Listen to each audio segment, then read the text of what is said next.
Сходить в Национальный музей, а позже погулять по исторической части Владикавказа. Это программа первого дня пребывания студентов-туристов из Казани в Северной Осетии.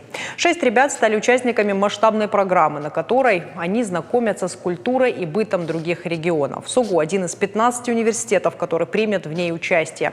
И от того, как сотрудники студента организуют тур для ребят, зависит впечатление, которое каждый везет с собой домой. Мои коллеги продолжат. Уникальные экспонаты перед глазами и подробные рассказы с экскурсоводами. У каждого предмета своя история. Студенты Казанского федерального университета в Национальном музее. Для них это большое событие. Именно вот с этого места началось развитие Homo sapiens, то есть человека разумного. Это очень круто, это и вправду открытие для меня. И это лишь начало интересного маршрута. Впереди гостей республики ждет еще 3 насыщенных дня. Путешествовать можно самостоятельно и с группами.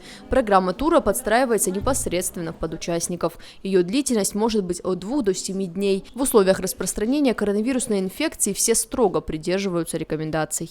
Интересный, увлекательный и, наверное, очень полезный проект для развития внутреннего туризма в нашей стране. Надеюсь, что наши студенты также поедут в туристическую поездку в какой-нибудь субъект Российской Федерации и по приезду будут делиться своими впечатлениями и вносить предложения о том, как нам вместе улучшать нашу образовательную университетскую среду.